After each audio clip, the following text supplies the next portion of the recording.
喺油價方面，即係有加咗啦，即係整體個油價都高咗嘅。對於你哋嘅營運成本或者成個經營嚟講，有啲乜嘢嘅影響咧？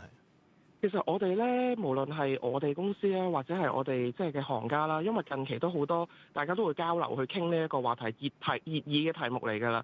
咁嗱，以我哋公司為例啦，過往油大概佔我哋嘅成本咧，就大概10%多少少。嗯，咁但係而家咁加法咧，就算我哋扣除晒所有優惠都好啦，已經升到接近係去到20%㗎啦。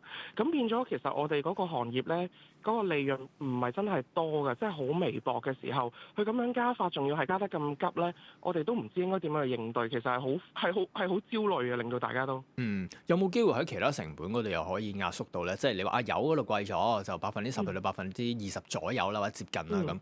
咁其他有冇啲可以壓縮嘅空間去即係慳翻啲咁樣得唔得㗎？又嗱，其實咧，我哋本身公司咧嘅指引咧，俾我哋嘅同事已經係即係停車熄匙啊，或者我哋喺好多可以慳到，即係唔好開車啊，或者係嗰啲盡量喺燃油方面可以慳到嘅，我哋都已經係諗方法慳，嗯。即係提同事點樣去節省去用油啊咁樣。但係我哋其實以校車嚟講，我哋主要朝頭早返學，下晝放學，甚至做埋課外活動嘅時候，基本上都已經唔會特別去開車去用油啦。咁我哋咁慳嘅情況底下，都覺得有壓力嘅時候，咁其實我哋都覺得好困難咯。嗯，係咪油嚟講算係一個最大嘅成本咧？其他仲有啲咩成本嘅？一般嚟講，即係可能請司機咁啦，係咪？嗱，我哋咧除咗油之外咧，其實停車場都係一個好大因素。